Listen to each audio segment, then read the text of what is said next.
కుబీర్ మండలంలోని దార్ కుబీర్ గ్రామంలో పాఠశాల భవన ప్రారంభోత్సవానికి ముఖ్య అతిథిగా హాజరైన ముధోలి ఎమ్మెల్యే పవార్ రామారావు ప్రభుత్వ బడుల బలోపేతమే లక్ష్యంగా కేంద్ర ప్రభుత్వం పనిచేస్తోందని అన్నారు.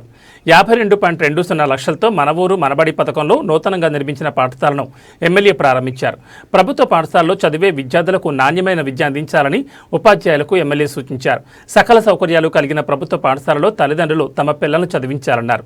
ప్రభుత్వ పాఠశాలలో చదివిన విద్యార్థులు ప్రయోజకులై ఉన్నత స్థాయిలో ఉద్యోగాలు సాధించాలని పేర్కొన్నారు.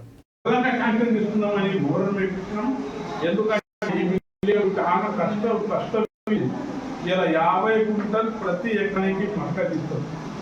అంత మంచి కష్టపడిన ఈ విలేజ్కు అంత 2 పూటలు పంట తీసుకుంటా 2 టైమ్స్ మంచి మన కాస్ట్ చేస్తారని ఏదైతే ఈ పానాది గురించి ఇప్పుడు మానసిగా చెప్పారో ఖచ్చితంగా ఈజెస్ట్లో పెట్టిస్తాను. ఇప్పుడు మన ఎంపీడీ గారు కూడా ఉన్నాయి, ఎంపీ వస్తారు. అక్కడ ఇది స్కీమ్ కింద ఏ స్కీమ్లో పడతారు, ఈజీఎస్లో ఎంత ఖర్చు అవుతుంది, చిన్న కన్వర్ట్ ఉంటే కూడా ఈజీఎస్ స్కీమ్ అనేది ఎన్ఆర్జీఎస్ చాలా మంచి స్కీమ్ ఉంది, మనం యూజ్ చేసుకోవచ్చు.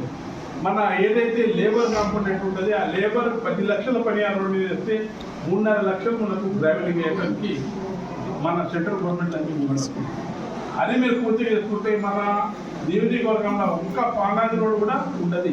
అన్ని గ్రావెలింగ్తో మంచిగా హాయిగా మోటార్ సైకిల్ మీద మన షేర్లో పోవచ్చు, ఆటోల మీద మన షేర్లో పోవచ్చు, అక్కడ నుంచి ట్రాక్టర్ నుంచి మన ఏదైతే పంట పండుతుందో అది కూడా చేసుకోవచ్చు. ఈ స్కీమ్కు ప్రతి ఒక్క వీళ్ళు ఉపయోగం చేసుకోవాలని చెప్తూ, అదేవిధంగా కొన్ని విషయాలు 40% మన తెలంగాణ రాష్ట్ర గవర్నమెంట్ ఇస్తుంది. ఈ స్కీమ్ కింద 52